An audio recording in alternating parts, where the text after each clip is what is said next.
بسم اللہ الرحمن الرحیم۔ ناظرین، اللہ رب العزت کا کروڑہ احسان عظیم ہے جس نے قرآن مجید فرقان حمید کو سیکھنے سکھانے کی اس نشست میں ہم سب کو شرکت کی سعادتیں عطا کی۔ اللہ رب العزت نے قرآن مجید فرقان حمید ہماری زندگی کی کامیابی کے لیے ایک خوبصورت انسائکلوپیڈیا عطا کیا جس کی رہنمائی سے ہم زندگی کے ہر شعبے میں کامیابی حاصل کر سکتے ہیں۔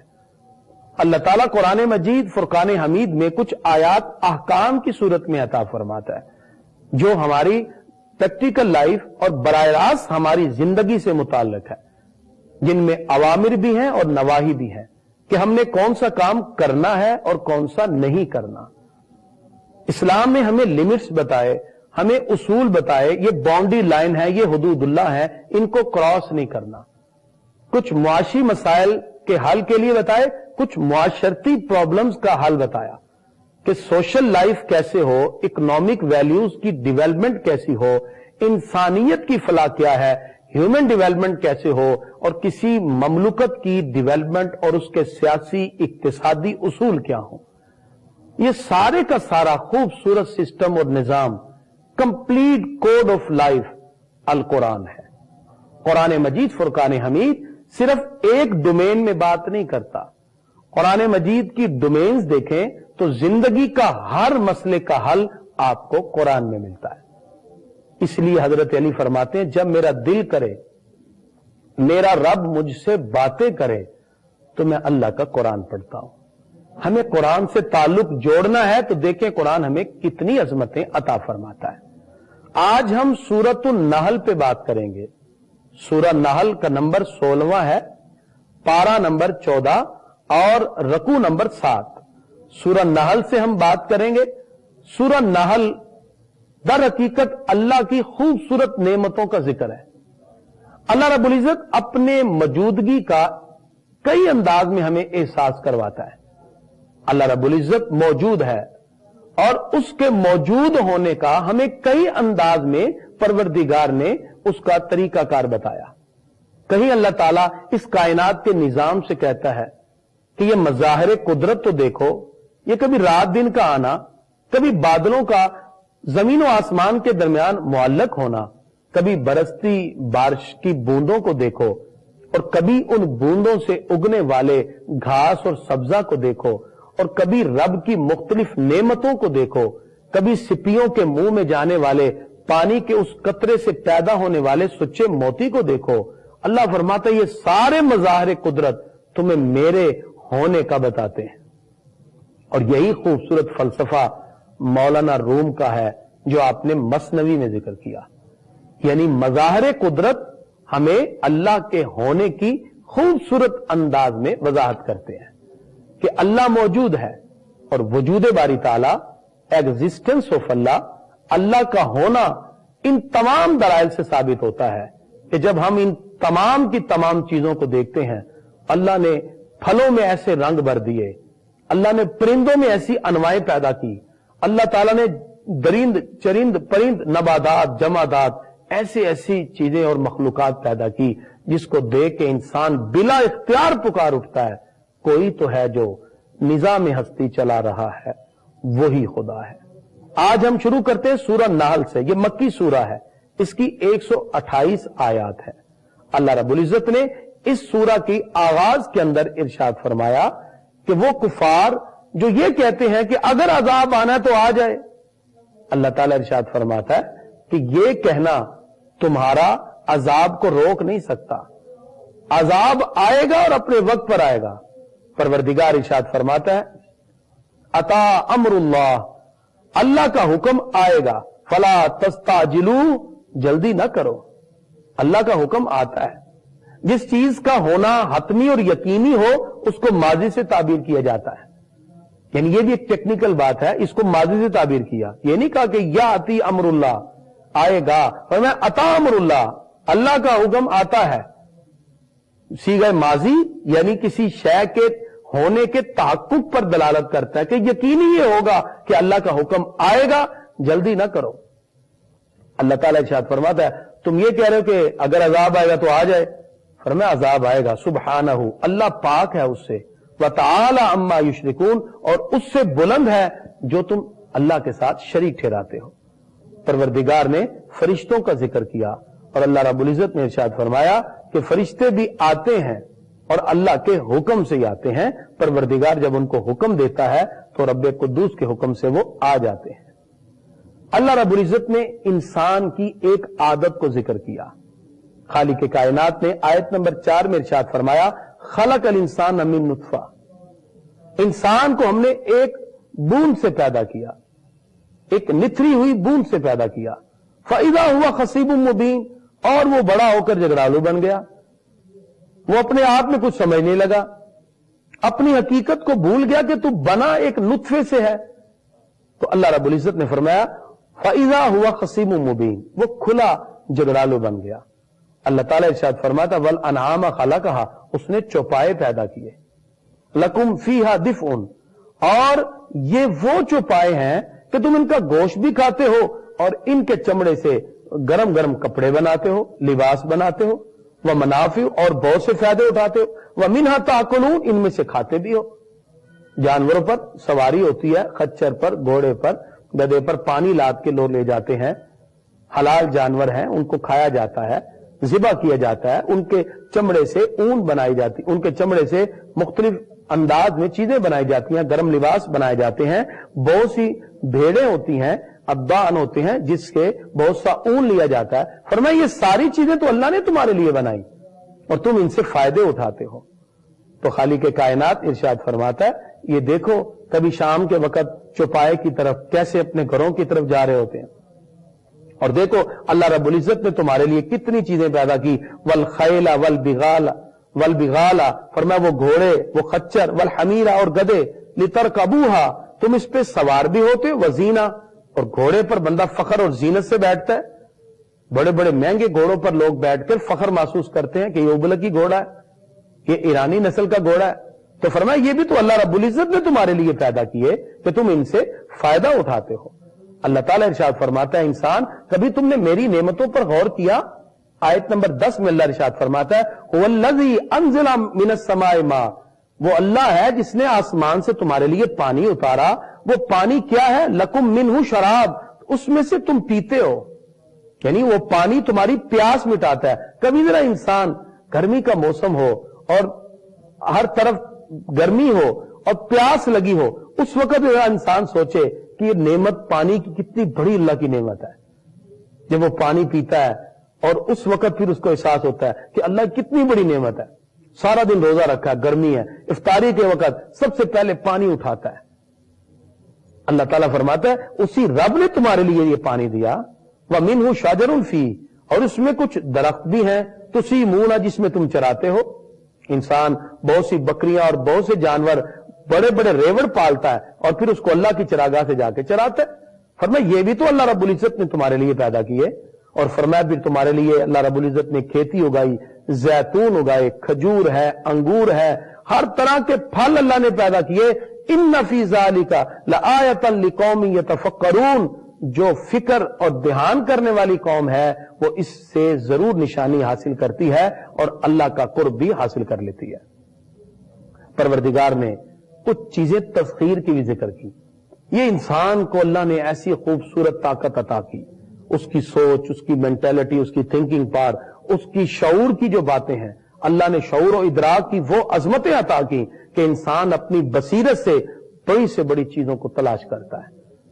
آقا علیہ السلام فرماتے ہیں الحکمت دالت المومن، حکمت مومن کی گم شدہ میراث ہے، اور اس میراث کی تلاش میں انسان سرگرداں رہتا ہے۔ وہ قرآن کی آیات سے کچھ چیزوں کو تلاش کرتا ہے، وہ گردش لیل و نہار سے چیزوں کو ڈھونڈتا ہے، وہ فلک کی بدلتی ہوئی مختلف رنگوں سے اور نیرگیوں سے کہتا ہے کہ ان چیزوں میں کیا ہے۔ وہ کبھی پھول کی پنکھڑیوں سے اللہ کی قدرت کو دیکھ رہا ہوتا ہے۔ اللہ تعالیٰ ارشاد فرماتا ہے وَسَخَّرَ لَكُمُ اللَّيْلَ وَالنَّهَارَ، اس نے تمہارے لیے رات اور دن مسخر کر دیے۔ وَالشَّمْسَ وَالْقَمَرَ، سورج اور چاند، وَالنُّجُومَ مُسَخَّرَاتٌ بِأَمْرِهِ، ستارے اس کے حکم سے باندھے ہوئے ہیں۔ یہ ساری چیزیں اللہ کے ہونے کی دلیل ہے، اور یہی مولانا روم کا فلسفہ ہے مثنوی میں، جو مظاہر قدرت سے اللہ کے وجود پر خوبصورت فلسفہ پیش کرتے ہیں اور بتایا اے انسان یہ ساری چیزیں اللہ نے پیدا کی اور یہ مظاہر قدرت تمہیں اس بات کی طرف بلا رہے ہیں کہ اللہ رب العزت کی بارگاہ کی طرف رجوع کرو، اس کی قدرتوں کو دل سے مانو۔ پروردگار ارشاد فرماتا ہے انسان ذرا میری قدرت کا تھوڑا سا اندازہ تو لگا، ذرا تھوڑا سا میری قدرت کو دیکھ تو صحیح۔ وما زرع لکم فی الارض، اس نے زمین میں تمہارے لیے پیدا کیے مختلفاً الوانو، مختلف رنگ۔ انسان آج اپنی سوچ سے کئی کلر بناتا ہے، کئی چیزوں کو بنا کر مختلف رنگوں کو ایجاد کرتا ہے، لیکن وہ سارے رنگ اپنی جگہ پر، کبھی اللہ کے بنائے ہوئے کبھی پرندوں کے رنگوں کو دیکھو۔ اللہ نے جو مچھلیوں میں رنگ رکھے، فرمایا یہ میں نے طرح طرح کے رنگ تمہارے لیے بنا دیے، پھر یہ سارے کے سارے رنگ اللہ رب العزت فرماتا ہے تم اپنی آنکھوں سے دیکھتے ہو، پھر تم کہو کہ یہ رب قدوس کی قدرت ہے اور پھر اس کا انکار کرو، تو فرمایا یہ تمہارے لیے زیب نہیں۔ جس رب نے تمہارے لیے اتنا کچھ بنایا، اتنی نعمتیں جو تمہاری سوچ، شعور اور ادراک کی منزلوں سے بھی بڑھ کر ہے، پھر تمہیں اپنے رب کی بارگاہ میں ضرور رجوع کرنا چاہیے۔ اللہ رب العزت پھر ارشاد فرماتا ہے آیت نمبر 14 میں وَهُوَ الَّذِي سَخَّرَ الْبَحْرَ، اللہ فرماتا ہے اس رب نے تمہارے لیے دریا کو مسخر کر دیا، دریا میں بیٹھتے ہیں اور مچھلیاں پکڑتے ہیں۔ لِتَأْكُلُوا مِنْهُ لَحْمًا طَرِيًّا، تم اس میں سے تازہ گوشت نکال کے کھاتے ہو۔ مچھلی پکڑتے ہیں، کوئی ذبح شری کی ضرورت نہیں، ادھر سے مچھلی پکڑیں، ادھر سے آپ اس کو پکائیں اور کھا لیں۔ فرمایا تازہ گوشت تمہارے لیے اللہ نے نکالا۔ اے انسان ذرا غور تو کر کہ رب نے تمہارے لیے کتنی نعمتیں بنائیں، اور فرمایا صرف مچھلیاں نہیں، وَتَسْتَخْرِجُوا مِنْهُ حِلْيًا، تم اس میں سے زیور نکالتے ہو، تَلْبِسُونَهَا، پھر اسے پہنتے ہو۔ یعنی اس دریا سے، سمندر سے گوہر نکلتا ہے، مرجان نکلتا ہے، اور سپیاں جب اس میں سے بارش کا قطرہ اندر جاتا ہے، اس سپیوں میں سچے موتی نکلتے ہیں، خوبصورت زیورات بنتے ہیں، لوگوں کے گلوں میں آتے ہیں۔ اللہ فرماتا اندازہ لگاؤ میری قدرت کا کہ تم پانی سے مچھلیاں بھی کھا رہے ہو، گوہر اور مرجان اور خوبصورت سچے موتی تمہیں میں نے عطا کر دیے۔ اللہ فرماتا یہ ساری کی ساری میری نعمتیں تو ہیں جو میں نے تمہیں عطا کی۔ اور فرمایا تم کشتیوں کو پانی میں چلاتے ہو، اللہ نے تمہارے لیے مسخر کر دیا، چیرتے ہوئے جاتے ہو۔ اور فرمایا پھر تمہارے لیے تم زمین پہ آتے ہو، اتنے بڑے بڑے لنگر تمہارے لیے بنا دیے۔ فرمایا یہ ساری کی ساری اللہ کی نعمتیں ہیں۔ پروردگار آیت نمبر 18 میں ارشاد فرماتا ہے وَإِن تَعُدُّوا نِعْمَتَ اللَّهِ لَا تُحْصُوهَا، اگر تم اللہ کی نعمتوں کو گننا چاہو تو رب کی نعمتوں کو نہیں گن سکتے۔ اللہ نے اتنی نعمتیں تمہارے لیے پیدا فرما دی۔ خالق کائنات ارشاد فرماتا ہے پھر اے انسان تجھے کچھ تو اپنے رب کی بارگاہ میں آنا چاہیے۔ وَاللَّهُ يَعْلَمُ مَا تُسِرُّونَ، اللہ فرماتا ہے جو تم چھپاتے ہو رب وہ بھی جانتا ہے، وَمَا تُعْلِنُونَ، جو ظاہر کرتے ہو اللہ وہ بھی جانتا ہے۔ خالق کائنات نے انسان کی توجہ مبذول کراتے ہوئے انسان سے پوچھا وَالَّذِينَ يَدْعُونَ مِن دُونِ اللَّهِ، وہ جو اللہ کے سوا کسی اور کو پوجتے ہیں، جو اللہ کے سوا کسی اور کی عبادت کرتے ہیں، لا یخلقون شیئا، جو کچھ بھی نہیں بناتے اور وہ بنا ہی نہیں سکتے، وہم یخلقون، وہ تو خود بنائے گئے۔ ایک پتھر کی مورت بنا کے انسان اس کے سامنے سر ٹیک رہا ہے تو وہ تو خود اپنے وجود میں آنے کا کسی کا محتاج ہے۔ جو خود بنائے گئے وہ تو کچھ نہیں بنا سکتے۔ اللہ فرماتا ہے یہ ساری چیز تو میں نے پیدا کی ہے، یہ میری کریشن ہے، یہ میری تخلیق ہے، اور میری اس کریشن اور تخلیق سے تمہیں میری بارگاہ کی طرف رجوع کرنا چاہیے، نہ کہ تم کسی اور کی طرف رجوع کرو۔ اللہ رب العزت ارشاد فرماتا ہے اموات غیر احیاء، فرمایا یہ لوگ جن کو تم پوجتے ہی تو مردے ہیں۔ یہ جو تم نے طرح طرح کے بت سجا رکھے ہیں ان کے اندر جان نہیں ہے، یہ زندہ نہیں ہے، اور تم ان کی پوجا کر رہے ہو، ان کو خدا سمجھ رہے ہو، یہ بے جان ہے، یہ اپنے وجود ہے ہی، وما یشعرون، انہیں خبر ہی نہیں ایان یبعثون، کہ کب یہ اٹھائے جائیں گے۔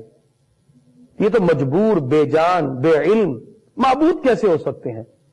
یہ سارے دلائل قاطعہ اللہ نے ذکر کیے، اور جنہوں نے اللہ کو چھوڑ کر کسی اور کو خدا سمجھا، عبادت کے لائق سمجھا، ان کو محتاج، ان کی طرف اس طرح وہ متوجہ ہوتے ہیں کہ ان لوگوں کو ہر چیز سے بے نیاز اور محتاج سمجھنے لگے اور ان کو خدا سمجھ کے ان کی عبادت کرنے لگے۔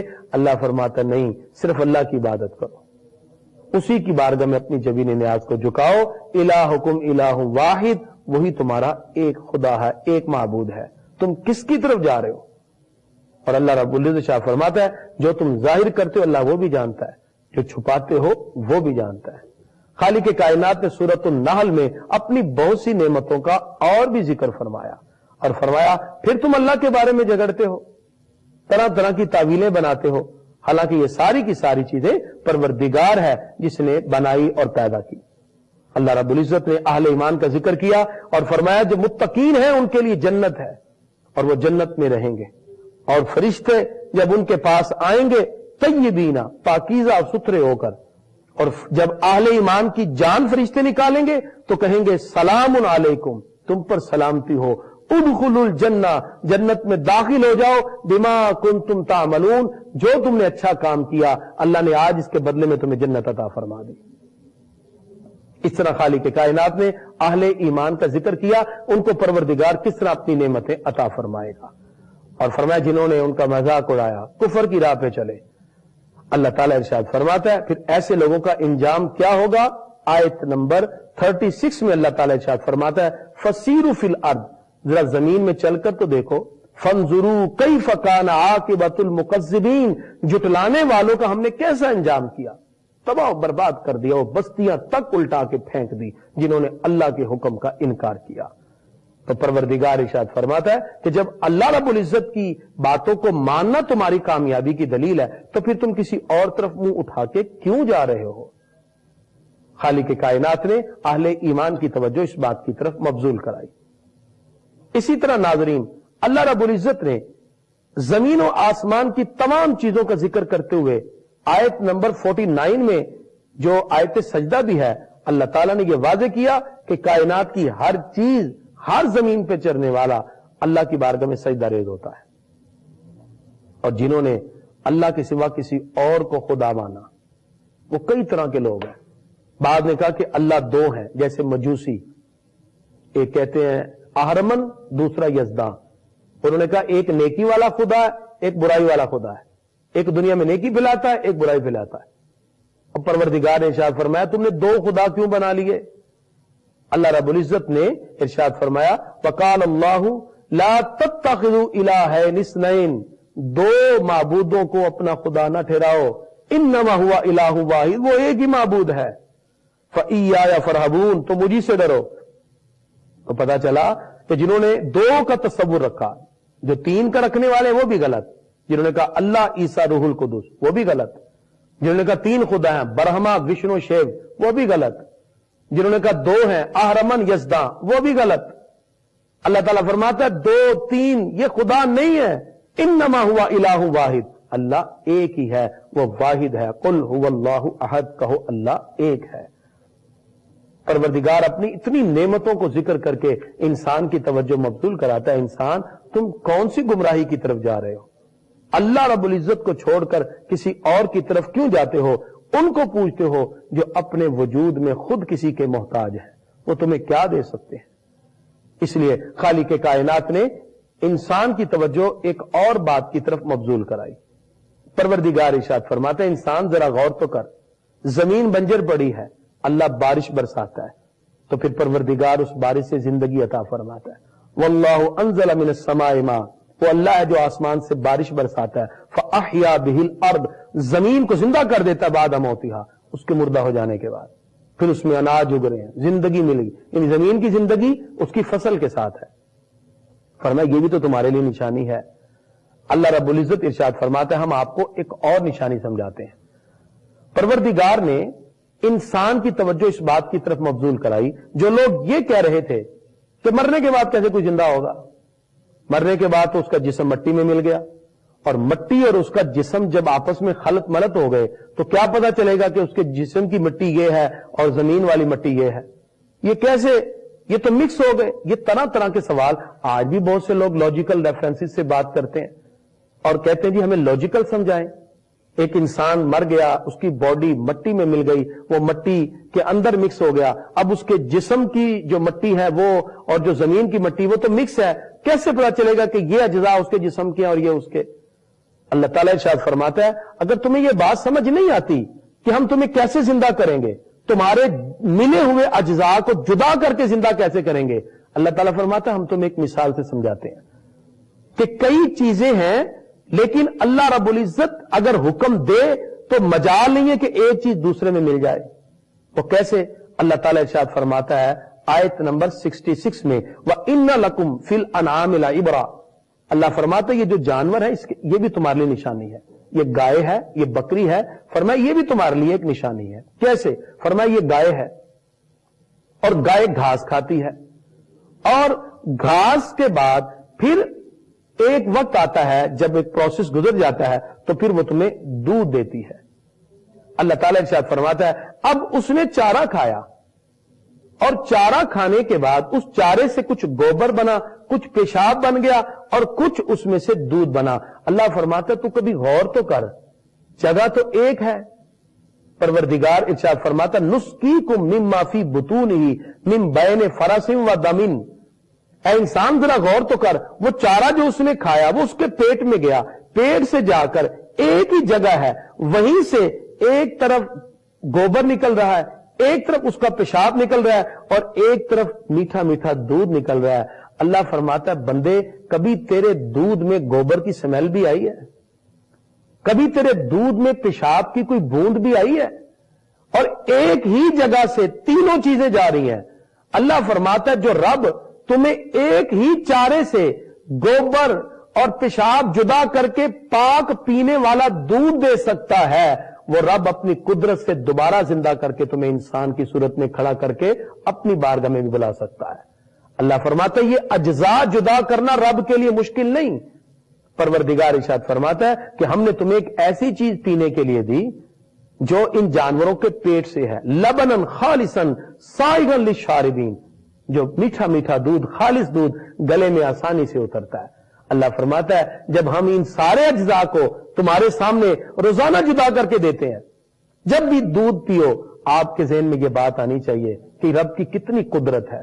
نہ اس میں کوئی سمیل گوبر کی ہے نہ پیشاب کی, اور دودھ میٹھا آ رہا ہے. اللہ فرماتا ہے ایک ہی جگہ سے تینوں چیزیں نکل رہی ہیں, لیکن تینوں کے اندر نہ گوبر میں دودھ کی آمیزش ہے, نہ پیشاب میں دودھ کی آمیزش ہے, نہ دودھ میں گوبر یا پیشاب کی. اللہ فرماتا ہے ہم نے پاک چیز پینے کے لیے تمہیں دی.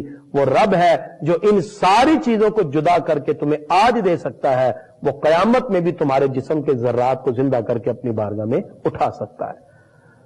پروردگار نے آیت نمبر 67 تک اس کا ذکر کیا اور بڑے خوبصورت انداز میں, اور پھر اللہ تعالیٰ ایک اور مثال سے اپنی قدرت سمجھاتا ہے کہ کسی طرح انسان کی عقل میں یہ بات تو آئے اور انسان اس بات کو سوچے. خالق کائنات نے اسی طرح آیت نمبر 68 اور 67 اور 69 کی طرف ان باتوں کو ذکر کیا. خالق کائنات ارشاد فرماتا وَأَوْحَى رَبُّكَ إِلَى النَّحْلِ, اور تیرے رب نے شہد کی مکھی کی طرف وحی کی. ناظرین جب غیر نبی کی طرف وحی ہو اس سے مراد القاء ہے, کہ اللہ کا وہ اشارہ, وہ علم جو اللہ کسی کے دل میں ڈال کے اس کے دل کو پختہ کر دے. جیسے موسیٰ علیہ السلام کی والدہ کی طرف وحی کی نسبت ہے تو مراد القاء ہے, شہد کی مکھی کی طرف وحی کی بات ہے تو مراد القاء ہے, کیونکہ وحی صرف نبیوں اور رسولوں کے ساتھ خاص ہے, غیر نبی کے لیے وحی نہیں ہوتی. اللہ تعالیٰ فرماتا ہے ہم نے شہد کی مکھی کی طرف وحی کی, یعنی القاء کیا. کیا؟ ان تخذی من الجبال بیوتا, کہ اپنے گھر پہاڑوں میں بناؤ. اب یہ جو مکھیاں ہیں, چھوٹی چھوٹی مکھیاں ہیں, یہ درختوں میں اور پہاڑوں میں بلند جگہ پر اپنے گھر بناتی ہیں. وَمِمَّا يَعْرِشُونَ, اور یہ اس میں رہتے ہیں. اب اللہ کا حکم دیکھیں, پروردگار ارشاد فرماتا ہے ہم نے ان کو حکم دیا کیا, ثُمَّ كُلِي مِن كُلِّ الثَّمَرَاتِ, ہر طرح کا پھل کھاؤ. کوئی پھل کڑوا ہے, کوئی میٹھا ہے, کوئی کسیلا ہے, کوئی کھٹا ہے. یہ سارے پھلوں کو نچوڑتی ہیں. اور علامہ روم کی یہاں مجھے بڑی پیاری بات یاد آئی. مولانا روم نے بھی اس مقام پر لکھا کہ ایک مرتبہ آقا علیہ السلام نے ایک مکھی سے پوچھا کہ تیرے پاس جو رس ہے وہ کڑوا بھی ہے, کسیلا بھی ہے, مختلف پھلوں کا اور پھولوں کا رس تو چوستی ہے, مٹھاس کیسے پیدا ہوتی ہے؟ تو مکھی نے کہا ہم رس چوس کے پیارے محبوب آپ پہ درود پڑھ کے چلنا شروع ہو جاتے ہیں, اور ہم اپنے گھر تک پہنچتے ہوئے درود پڑھ کے پھر وہ رس جو ہم نے نچوڑا ہے جا کے انڈیل دیتے ہیں، اللہ آپ کے درود کی برکت سے اس میں مٹھاس پیدا فرما دیتا ہے۔ یہ حکایت ہے جو مولانا روم نے ذکر کی مثنوی کے اندر۔ تو اب اس آیت میں کیا ہے؟ اللہ رب العزت شاہ فرماتا ہے کہ یہ مختلف پھلوں سے پھل نچوڑتی ہیں، پھر ہم نے کہا فصل کی سبل ربی کا، اور اپنے رب کی طرف چل، فصل کی سبل ربی کی ذلولا، اللہ تیرے لیے راستوں کو آسان کر دے گا۔ اب کیا ہے؟ جو کچھ اس مکھی نے مختلف پھلوں سے نچوڑا ہے وہ اس کے پیٹ میں ہے، یہ جا کے اپنے گھر میں انڈیل دیتی ہے شہد کے چتے میں۔ اللہ فرماتا ہے یخرج من بطونہا شراب مختلف الوانہ، ہم ایسا خوبصورت اس کے منہ سے نکلا ہوا وہ مادہ تمہیں پلا دیتے ہیں کہ جب تم اس کو پیتے ہو فیہ شفاء للناس، اس میں لوگوں کے لیے شفا ہی شفا ہے، جسے ہم شہد کہتے ہیں۔ اللہ تعالیٰ شاہ فرماتا ہے انسان کبھی تو نے اس پہ غور کیا کہ رب کی کتنی بڑی قدرت ہے کہ یہ مختلف چیزوں کا جو رس یہ نچوڑ لیتے ہیں، یہ اپنے منہ میں لیتے ہیں اور پھر جا کے اس کو انڈیل دیتے ہیں، اللہ اس میں بھی مٹھاس پیدا کر دیتا ہے۔ فرمایا یہ رب کی قدرت ہے۔ یعنی سوال وہی ہے کہ انسان کے جسم کے اجزاء جب مٹی میں مل جائیں گے یہ زندہ کیسے ہوگا؟ تو اللہ فرماتا ہے یہ ہماری قدرت ہے، جو رب ایک پھل کے یا پھول کے رس کو جو اس نے اپنے پیٹ میں انڈیلا اس کو جا کے ڈال دیا، کوئی کڑوا کوئی کسیلا، سب کو ملا کے اللہ نے ایک میٹھا مشروب ہمیں شہد دے دیا۔ فرمایا وہ رب ہے جو جیسے چاہے کیفیت کو تبدیل کر دے۔ اللہ تعالیٰ کی اسی قدرت سے مان لو کہ اللہ موجود ہے، اس نے یہ ساری چیزیں تمہارے لیے پیدا کی۔ اللہ فرماتا واللہ خلقکم، یہ سارے دلائل ذکر کر کے اللہ تعالیٰ شاہ فرماتا ہے وہی اللہ ہے جس نے تمہیں پیدا کیا، ثم یتوفاکم، پھر تمہاری وہ جان قبض کرے گا، پھر تمہاری موت آئے گی۔ یعنی انسان جب اس کو پیدا کیا اس کو زندگی بھی دی، وَمِنْكُمْ مَنْ يُرَدُّ إِلَىٰ أَرْذَلِ الْعُمُرِ، کوئی تم میں سے بڑھاپے کی عمر تک جاتا ہے اور کچھ ایسے بھی ہوتے ہیں جو بڑھاپے سے پہلے دنیا چلے جاتے ہیں، اجل اللہ نے مقرر کر دی۔ خالق کائنات نے اس مقام پہ واضح طور پر ارشاد فرما دیا اے انسان، رب قدوس نے تمہارے لیے یہ ساری عظمتیں پیدا کی، زندگی بھی تمہیں دی، اس کی عطا سے زندگی جتنا عرصہ تم جیتے ہو اللہ رب العزت نے تمہیں یہ زندگیاں عطا فرما دی۔ خالق کائنات نے پھر اپنی خوبیاں بیان کی، فرمایا الحمدللہ، سب خوبیاں اللہ کو، بل اکثرہم لا یعلمون، آیت نمبر 75۔ اللہ فرماتا ہے اکثر لوگ یہ جانتے ہی نہیں ہیں۔ خالق کائنات نے ارشاد فرمایا وَمَن يَأْمُرُ بِالْعَدْلِ، جو انصاف کا حکم دیتا ہے، وَهُوَ عَلَىٰ صِرَاطٍ مستقیم، وہ سیدھے راستے پر ہے۔ رب قدوس نے ارشاد فرمایا قیامت کا امر ہو کر رہے گا، اور وہ ایک پلک کی طرح جھپکنے کی طرح ہے، جیسے پلک جھپکتی ہے تو قیامت واقع ہو جائے گی۔ اللہ رب العزت ارشاد فرماتا ہے ہم نے تمہیں یہ ساری عظمتیں عطا کی، تمہیں کان دیے، تمہیں آنکھیں دی، تمہیں دل دیے، لعلکم تشکرون، کہ تاکہ تم شکر ادا کرو۔ اللہ تعالیٰ ارشاد فرماتا ہے کبھی میری قدرت کو ایک اور انداز میں دیکھنا ہے۔ خالق کائنات آیت نمبر 79 میں ارشاد فرماتا ہے الم یروا الی الطیر، کبھی پرندوں کی طرف دیکھا، مسخرات فی جو السما، جو آسمان پر کیسے اڑتے پھرتے ہیں، ہواؤں کے بلبوتے پر، فضاؤں میں پر پھیلا کے۔ فرمایا کبھی میری اس قدرت کو بھی دیکھا کہ اللہ تعالیٰ نے پرندوں میں یہ طاقت پیدا کر دی۔ فرمایا وہ رب ہے، وہ جس کو چاہے اڑا دے۔ اور یہ رب قدوس نے انسان میں ایک سینس پیدا کی، جانوروں میں پیدا کی۔ ایک چھوٹا سا جیسے ہی انڈے سے بچہ نکلتا ہے وہ اپنی چونچ زمین پہ مارتا ہے، اور جیسے ہی بکری کا بچہ جیسے ہی اس کی ولادت ہوتی ہے وہ فوراً اپنے ماں کے تھنوں کی طرف منہ کر کے دودھ پیتا ہے۔ آخر جو مرغی کا بچہ تھا انڈے سے نکلا اس نے منہ اوپر کیوں نہیں کیا، وہ نیچے دانا جھک رہا ہے۔ اور جو بکری کا بچہ ہے اس کی پیدائش کے بعد وہ منہ زمین پہ کیوں نہیں مارتا، وہ منہ پر کیوں کرتا ہے؟ اللہ فرماتا ہے یہ ہم نے علم عطا کیے اور ہم نے ان کو سمجھایا۔ وہ دنیا میں آتے ہی اپنی فطرت کے ساتھ جڑ گئے، پرندے ہواؤں میں اڑ رہے ہیں، انسان اپنی فطرت کے مطابق چل رہا ہے، ہر ایک کی نیچر اللہ تعالیٰ نے بنا دی۔ فرمایا انسان اتنی ورائٹی ہم نے تمہاری بنائی، تو انسان کبھی اپنے ڈی این اے پہ غور کرے نا، کتنی ورائٹی ہیں۔ انسان آج اپنے فنگر پرنٹ پہ غور کرے، اتنی ورائٹی، اتنے انسان، ایک کا چہرہ دوسرے سے نہیں ملتا، ایک کا ڈی این اے دوسرے سے نہیں ملتا، ایک کا فنگر پرنٹ دوسرے سے نہیں ملتا.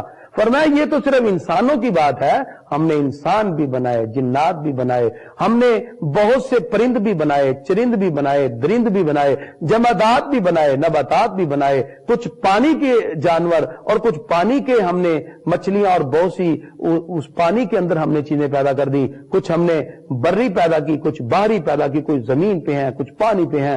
اللہ فرماتا ہے ان گنت انواع تمہارے لیے پیدا کی. اے انسان یہ ساری چیزیں جو تم دیکھ رہے ہو، اللہ فرماتا ہے میری قدرت کے سامنے، میری نعمتوں کے سامنے کل متاع دنیا قلیل، یہ تھوڑا سا ہے، یہ بالکل قلیل ہے. تو جس رب کی قلت کا یہ حال ہے، اس رب کی کثرت کا کیا حال ہوگا؟ پروردگار فرماتا ہے اے انسان میری قدرتوں پہ غور کر کے اللہ رب العزت فرماتا ہے تم میری بارگاہ میں اپنی جبین نیاز کو جھکاؤ. اللہ رب العزت نے کچھ جانوروں کا ذکر کیا، فرمایا جانوروں کی تم اون لیتے ہو اور اسی طرح ان کے بالوں سے اور ان کے چمڑے سے مختلف چیزیں بناتے ہو. فرمایا یہ بھی ہم نے تمہیں عطا کی، ہم نے کچھ تمہارے پہناوے کے لیے چیزیں دی. انسان ریشم سے یا مختلف چیزوں سے دھاگا بناتا ہے اور اس کے بعد پھر اس سے کپڑے تیار ہوتے ہیں. فرمایا وہ ہم نے تمہارے تن ڈھانپنے کے لیے بنائے. اور اللہ تعالیٰ ارشاد فرماتا ہے پھر تم میری نعمتوں کا انکار کرتے ہو. خالق کائنات ارشاد فرماتا ہے قیامت کا دن ہوگا وَيَوْمَ نَبْعَثُ مِنْ كُلِّ أُمَّةٍ شَهِيدًا، ہم ہر امت میں سے ایک گواہ لائیں گے. ثُمَّ لَا يُؤْذَنُ لِلَّذِينَ كَفَرُوا، پھر کافر کو کوئی اجازت نہ ہوگی، وَلَا هُمْ يُسْتَعْتَبُونَ، اور پھر نہ ہی ایسے لوگوں کے لیے کوئی منانے کا معاملہ ہوگا. ایسے لوگوں کے لیے اللہ کی طرف سے کوئی رحمت نہ ہوگی اور نہ ہی وہ منائے جائیں گے. خالق کائنات نے فرمایا اس دن کے آنے سے پہلے پہلے رب کی طرف رجوع کرو. رب قدوس نے ارشاد فرمایا آیت نمبر 89 میں وَنَزَّلْنَا عَلَيْكَ الْكِتَابَ تِبْيَانًا لِكُلِّ شَيْءٍ، اللہ فرماتا ہم نے یہ کتاب تمہاری طرف اتاری، یہ ہر چیز کا روشن بیان ہے. وَهُدًى وَرَحْمَةً، یہ ہدایت بھی ہے، وَهُدًى وَرَحْمَةً وَبُشْرَىٰ لِلْمُسْلِمِينَ، اس میں ہدایت بھی ہے، رحمت بھی ہے اور مسلمانوں کے لیے بشارت بھی ہے. اللہ نے اس قرآن میں ہماری کامیابی کی باتوں کو لکھا. ناظرین قرآن کو وقت دیا کریں، اپنی زندگی کا کچھ وقت کبھی نہ کبھی بیٹھ کے قرآن کو پڑھا کریں. روزانہ صبح کے وقت ملے تو قرآن پڑھیں اور سمجھیے اللہ کیا فرماتا ہے، اور قرآن مجید کی آیات سے اپنے آپ کو جوڑ لیجئے. پروردگار ارشاد فرماتا ہے ان اللہ یامر بالعدل والاحسان، اللہ عدل و احسان کا حکم دیتا ہے. وَإِيتَاءِ ذِي الْقُرْبَى، رشتہ داروں کو دینے کا حکم دیتا ہے. وَيَنْهَىٰ عَنِ الْفَحْشَاءِ وَالْمُنکَرِ، اللہ بے حیائی اور بری بات سے بچنے کا حکم دیتا ہے. وَالْبَغْيِ، سرکشی سے بچنے کا حکم دیتا ہے. یعظکم لعلکم تذکرون، اللہ تمہیں نصیحت فرماتا ہے کہ تاکہ تم دھیان دو. یہ آیت نمبر 90 سورہ نحل کی حضرت عمر بن عبدالعزیز نے لازم قرار دیا کہ جمعے کے خطبے میں، عید کے خطبے میں لازمی پڑھا جائے، نکاح کے خطبے میں بھی اس کو پڑھا جائے. اس لیے ہر شخص اس کو خطبے میں ضرور پڑھتا ہے. پروردگار نے کچھ پریکٹیکل لائف اور عملی زندگی کا بھی ذکر کیا. آیت نمبر 91 میں ارشاد فرمایا وَأَوْفُوا بِعَهْدِ اللَّهِ، اللہ کے وعدوں کو پورا کرو اور اللہ کے وعدوں کو نہ توڑو. اللہ تعالیٰ نے ایک مثال دی 92 آیت نمبر 92 میں، اور بڑی پیاری مثال سے سمجھایا سورہ نحل کی. اور وہ مثال اور ایگزامپل کیا ہے؟ اللہ تعالیٰ نے ارشاد فرمایا جیسے خاتون ہے اس وقت چرخہ کاٹتے تھے اور اس چرخے پر سوت بناتے تھے اور پھر اس سے آگے کپڑا بنایا جاتا.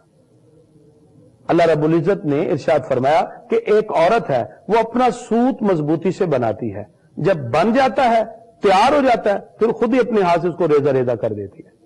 اللہ تعالیٰ فرماتا ہے کہ تم ایسا عمل نہ کرو کہ اللہ تمہیں اتنی نعمتیں عطا فرما رہا ہے، تم رب کی نعمتوں کا شکر ادا کرنے کی بجائے اگر نافرمانی کی طرف آ جاؤ. تو پروردگار نے ارشاد فرمایا تم ایسا نہ کرو. اگر ایسا کیا تو ویسے ہی ہے جیسے ایک عورت نے اون سے سوت بنایا اور چرخے پہ سوت بنانے کے بعد اپنے ہاتھوں سے اس کو توڑ دیا اور ریزہ ریزہ کر دیا. خالق کائنات نے آیت نمبر 93 میں بڑی خوبصورت بات کی. اللہ رب العزت فرماتے اگر میں چاہتا تو سب کوئی مسلمان بنا دیتا، وہ تو ہر چیز پہ قادر ہے. اللہ کہے کن فیکون، اس کا ایک حکم ہو جائے سارے مسلمان ہو جائے، سارے مسلمان ہو جائیں. لیکن پروردگار نے بڑی خوبصورت اس مقام پہ ہماری فکر اور سوچ کو خوبصورت بنانے کے لیے ایک بات ذکر کی تاکہ ہم اس بات کو اپنے ذہن کے اندر سمجھتے ہوئے اس حکمت کو بھی جان لیں. اپنی بصیرتیں اپنی جگہ، یہ ہماری بصیرت اپنی جگہ، رب کی حکمتیں وہی جانے اور سب سے اعلیٰ ہیں. اللہ تعالیٰ فرماتا ہے وَلَوْ شَاءَ اللَّهُ، اگر اللہ چاہتا لَجَعَلَكُمْ أُمَّةً وَاحِدَةً، تمہیں ایک ہی امت بنا دیتا. وَلَٰكِنْ يُضِلُّ مَن يَشَاءُ، لیکن اللہ جسے چاہتا ہے گمراہ کر دیتا ہے. وَيَهْدِي مَن يَشَاءُ، جسے چاہتا ہے اسے ہدایت دیتا ہے. وَلَا تُسْأَلُنَّ عَمَّا كُنتُمْ تَعْمَلُونَ، اور ضرور تم سے تمہارے کام پوچھے جائیں گے. یعنی تمہارے جو کام ہیں ان کے بارے میں تم سے ضرور پوچھا جائے گا. اللہ تعالیٰ ارشاد فرماتا وَلَا تَشْتَرُوا بِعَهْدِ اللَّهِ ثَمَنًا قَلِيلًا، اللہ کے وعدوں کو تھوڑے سے مول سے نہ بیچو. پروردگار ارشاد فرماتا ہے جو اللہ کے پاس ہے وہ سب سے اعلیٰ ہے. خالق کائنات نے آیت نمبر 97 میں بڑی خوبصورت بات ذکر کی جو ہماری پریکٹیکل لائف میں ایک خوبصورت ممید و معاون بن سکتی ہے. خالق کائنات ارشاد فرماتا ہے من عامل صالحا، جو شخص اچھا کام کرے، من ذکرین او انسا، مرد ہو یا عورت، وہو مؤمنون، شرط یہ ہے کہ ہو ایمان والا. اگر ایک شخص مومن ہے، مرد ہو یا عورت، اچھا عمل کرے، یعنی صرف ایمان ہی نہیں اعمال صالحہ بھی کرے، اللہ فرماتا فَلَنُحْيِيَنَّهُ حَيَاةً طَيِّبَةً، ہم اسے ایک اچھی زندگی عطا فرمائیں گے. اور فرمایا وَلَنَجْزِيَنَّهُمْ أَجْرَهُمْ، ہم اسے ایسا اجر عطا کریں گے بِأَحْسَنِ مَا كَانُوا يَعْمَلُونَ، جو اس کے بہتر کام کے لائق ہو.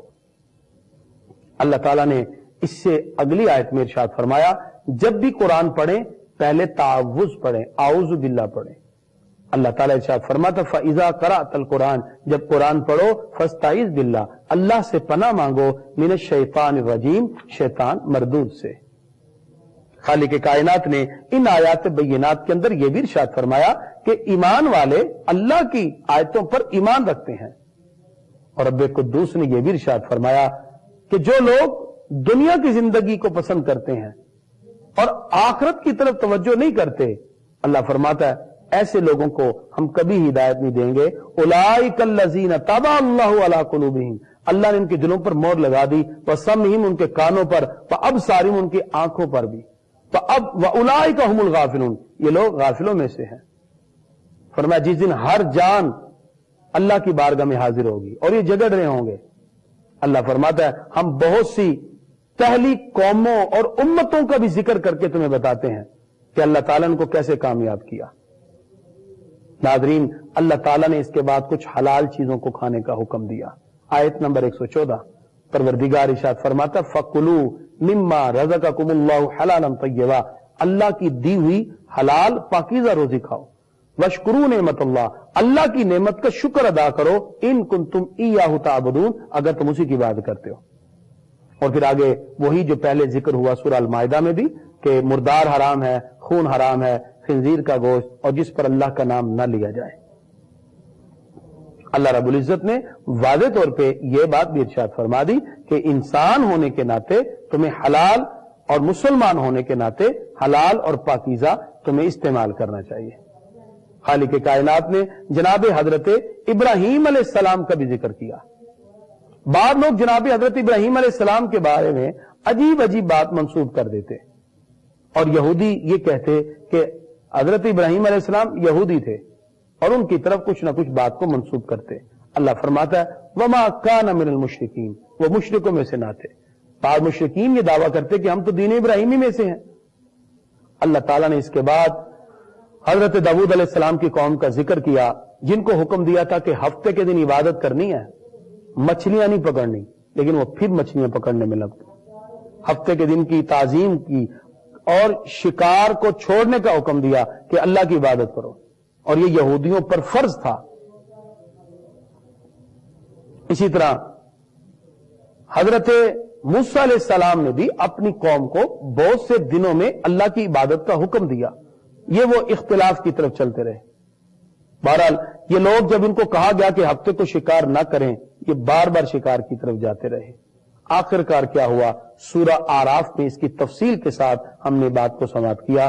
اللہ تعالیٰ ارشاد فرماتا ہے کہ جس وقت انہوں نے ہفتے کے دن اللہ کے حکم کو نہ مانا اور شکار جاری رکھا، پروردگار ارشاد فرماتا ہے ہم نے سب کو حکم دیا کونو قردۃ خاسئین، سب دتکارے ہوئے بندر بن جاؤ۔ آیت نمبر 125 125 ناظرین، یہ ہمارے معاشرے کے امپلیمنٹ کے حوالے سے ایک خوبصورت آیت ہے جس سے ہم اپنے قریب کے لوگوں کے رویوں کو درست کر سکتے ہیں۔ آج ہم میں سے ایک شخص دوسرے سے بات کرتے ہوئے دوسرے کی بات کو برداشت نہیں کرتا، تحمل برداشت تو ویسے ہی ختم ہو گیا۔ کسی کی اصلاح کرنا چاہتے ہیں تو گالی سے نہیں، آپ کاؤنسلنگ سے کر سکتے ہیں۔ کسی کو سمجھانا چاہتے ہیں تو اپنے عمل سے۔ اللہ تعالیٰ نے آیت نمبر 125 سورہ نحل 14ویں پارے میں ارشاد فرمایا ادعو الی سبیل ربک بالحکمہ، اپنے رب کی طرف بلاؤ حکمت اور تدبیر کے ساتھ۔ 5 کلو علم آگے پہنچانے کے لیے 50 کلو عقل بھی چاہیے۔